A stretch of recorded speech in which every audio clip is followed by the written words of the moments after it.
Assalamualaikum, ketemu lagi dengan gue, Firman Iskandar.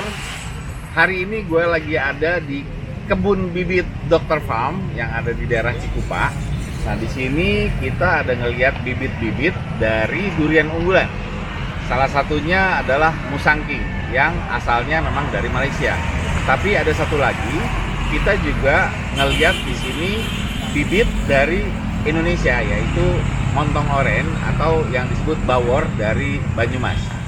Mau tahu kayak gimana? Yuk kita lihat ya, bibitnya seperti apa.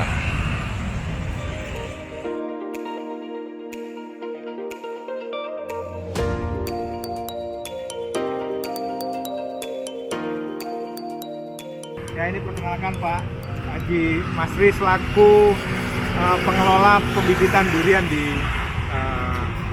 Dr. Farm. Nah, Pak Haji Masri ya? Iya. Ya, apa kabar Pak Haji? Sehat? Alhamdulillah ya. Sudah mendalami masalah pembibitan udah berapa lama Pak Haji? Ya, baru sebentar belajar sama Pinatianto. Iya, gitu ya. Itu untuk bibit duriannya jenis apa aja yang disiapkan? Bawor sama ini apa Musangking. Musangking ya. Bawor Untuk duri hitam ada? Duri hitam belum.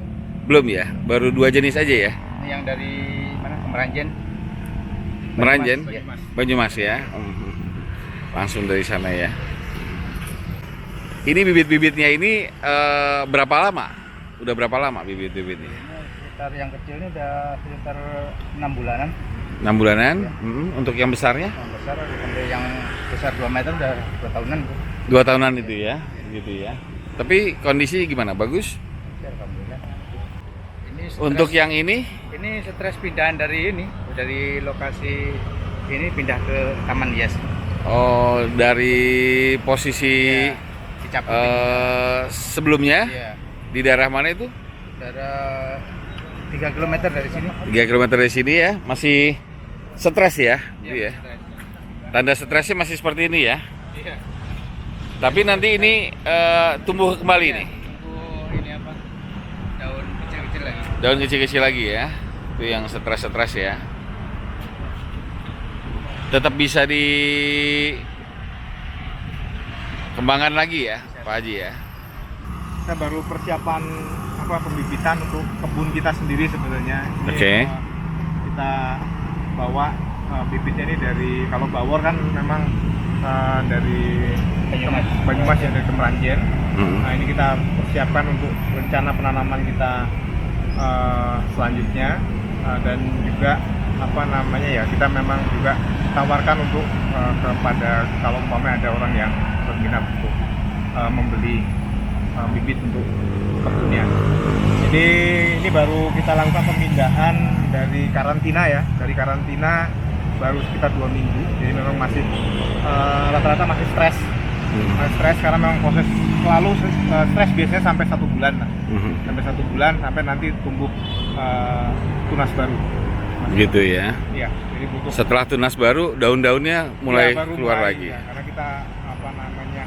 Nah, untuk yang bibit-bibit kecil ini kita perlu peneduh ya. Karena Peneduh ya. sensitif kita untuk Iya. menghalangi sinar matahari Mhm. dan juga air hujan secara langsung. Ya. Kalau taruh dalam rumah boleh? Harus kena matahari juga, tapi nggak boleh langsung.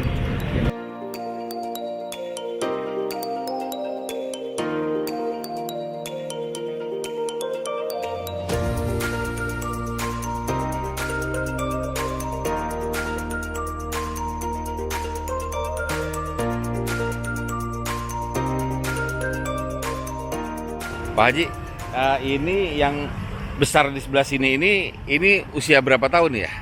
Besar itu dari setek itu udah 2 tahunan karena dia kan di polybag, jadi dia berkembangnya lambat gitu. Kecuali di tanah dia langsung gede. cepat besar ya, Besar. gitu ya. Karena kayak setengahnya kayak di bonsai gitu jadi. Gitu ya. Iya. Jadi yang di pinggir-pinggir sana itu yang udah agak-agak tinggi Iya, itu sudah Hampir 2 tahunan. hampir 2 tahunan itu ya.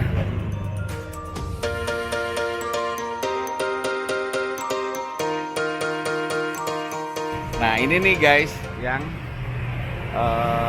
usia bibit 2 tahun. Nah, ini aman nih, asik, jadi lebih cepat juga. Cuma memang harganya lebih mahal ya.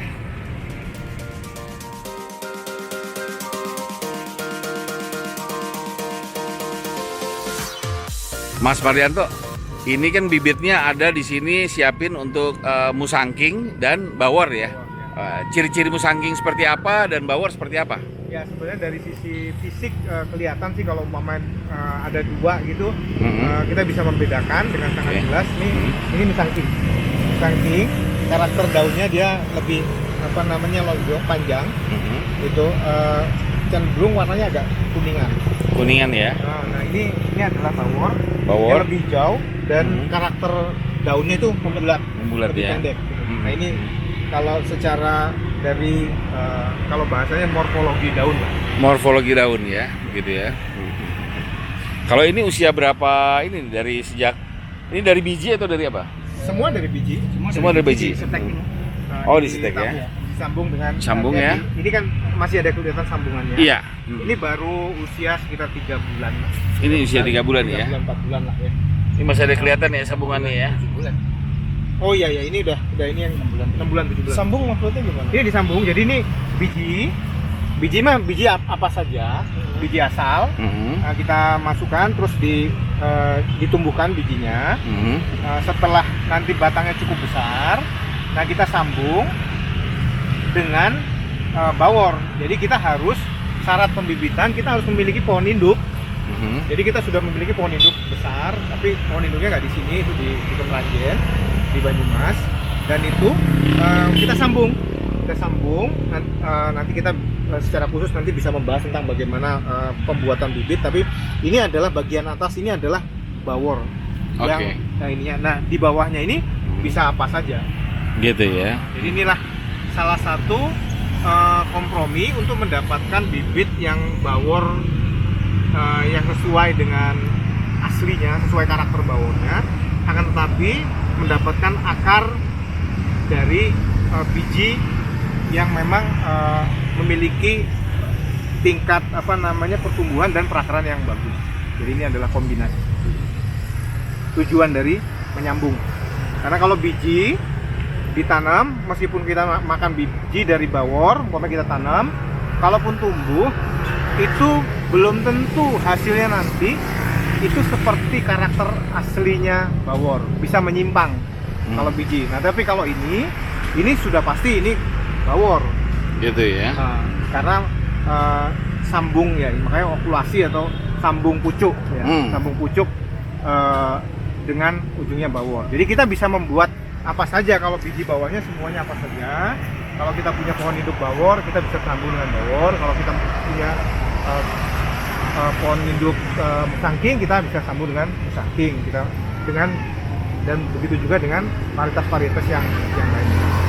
Ini kan tempatnya baru pindah beberapa hari yang lewat ya. Itu bibit banyak yang stres. Oh iya, ya pasti. Setiap perpindahan itu pasti menimbulkan stres pada tanaman. Terutama untuk tanaman-tanaman yang sudah besar. Oh gitu ya. Ya itu lebih gampang stres karena daya adaptasinya sudah semakin menurun, semakin besar. Iya. Nah kalau yang kecil kita lihat hampir nggak ada yang stres. Nggak ada yang stres ya. Kalau kecil, bibit-bibit kecil itu memang lebih tahan terhadap stres. Perubahan ya. Iya, perubahan. Nah kalau ini yang besar-besar nih kelihatan ya, agak-agak. Ya kita butuh waktu mungkin 1 bulan tadi untuk 1 bulan ya, untuk recovery ya. Tapi seperti ini nggak mati. Nggak mati, tetap bisa di treatment ya. Gitu ya. Itu kan ini rontok, daunnya rontok. Nah ini udah timbul tunas baru nih. Iya. Ini tunas-tunas baru kan. Jadi ini tumbuhnya nanti. Gitu ya. Jadi kalau seperti ini udah mulai mulai recovery ya, gitu ya. Ini juga kan. Ya Ini udah juga mulai butuh disiram, butuh diberikan kasih sayang. Oh iya. Setelah dia stres, putus cinta. Putus akar dia ya, bukan putus cinta, putus akar. Ya, diberikan kasih sayang biar begini lagi. Nyaman di satu tempat, terus tiba-tiba kita paksa kita pindahkan kan. Gitu ya. Jadi seperti itu. Ya. Ini stres, cuma nggak kan setiap individu daya tahannya berbeda-beda gitu. Gitu ya. Jadi yang ini lebih tahan daripada yang sampai gundul ya gitu ya. Tapi kelihatan ini stres tuh. Stres ini udah Stres, kuning juga, menguning. gitu. Cuma lebih tahan dibandingkan yang lain. Yang Tapi gundul nggak ada ini masalah. ya. Nggak ada masalah itu nanti. Ada masalah? Kalau pindah di karantina ditutup gitu sih harusnya. Oh gitu ya. Kalau pas pindah itu ya. Ini kenapa enggak? Ya karena kondisi. Nah, persiapan ya. Iya. Nah ini berarti yang dibuat contoh di taman di depan rumah. Kita sekaligus bikin tutorial cara menanam pohon durian. Nanti kita akan pindahkan ini ke jonggol ya. Jonggol ya. Kenapa kita pilih ini? Hmm. Kita lihat dari satu performa tanamannya. Iya. Itu cabangnya ada di 4 penjuru. Mantap. Ya, itu ini adalah menunjukkan tanaman yang karakter bagus karena apa?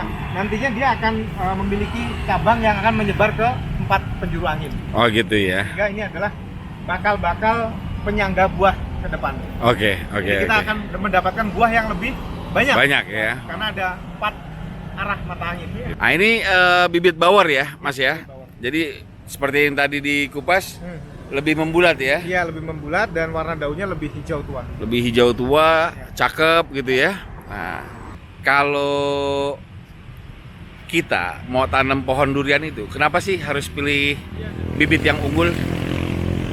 Ya, ada apa namanya istilah kan bibit, bebet, bobot.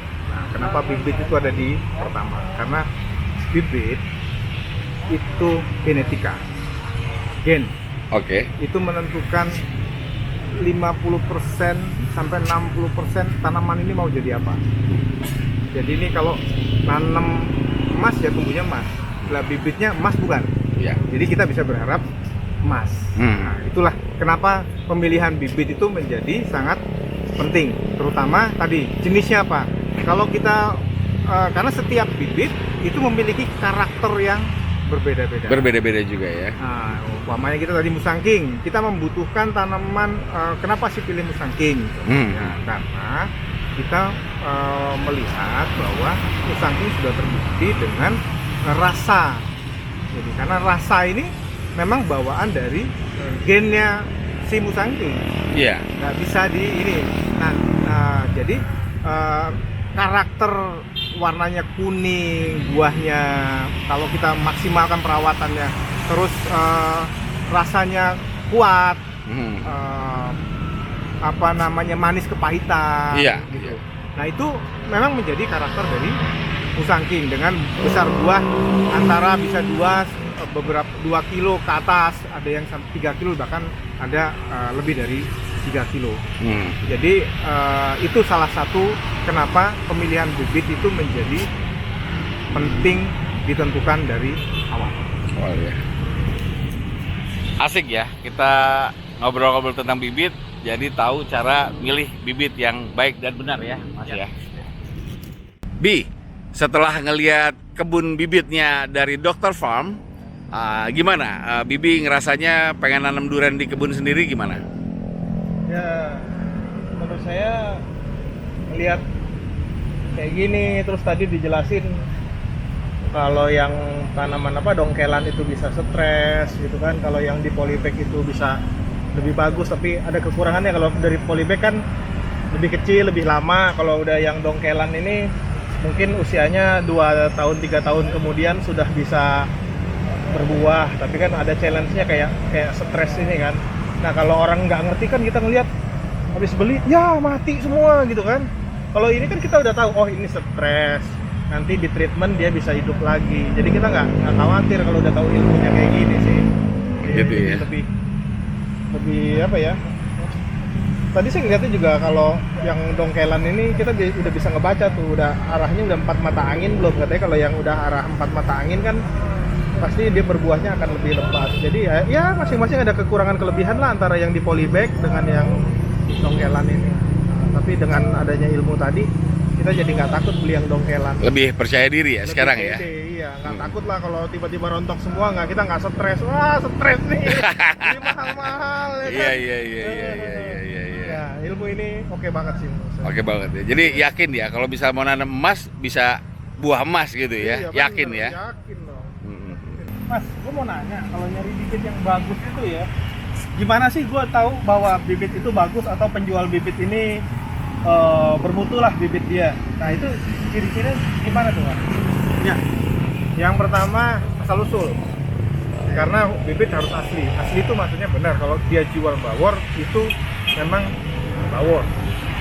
Dengan ditandai bahwa dia bisa merujuk punya pohon induk atau memiliki referensi pohon induk yang memang sudah terbukti berbuah bawor. Itu yang pertama. Yang kedua adalah dari sisi performa tanaman. Nah itu kelihatan dari bentuk tanduknya tadi. Karena harus membentuk percabangan yang tadi 360 derajat ya. Jadi punya 4 arah mata angin itu bersih. Karena itu nantinya menentukan buah kelepatannya. Iya, jadi pohon nanti pada saat tumbuh berkembang itu akan memiliki tempat untuk meletakkan buah. Itu yang pertama. Yang kedua. Yang ketiga tentunya dari kesehatan. Kita lihat dari performa daunnya, tumbuh dan ada tunas terus tumbuh tunas baru, itu menandakan bahwa akarnya sehat dan siap untuk tumbuh dengan baik.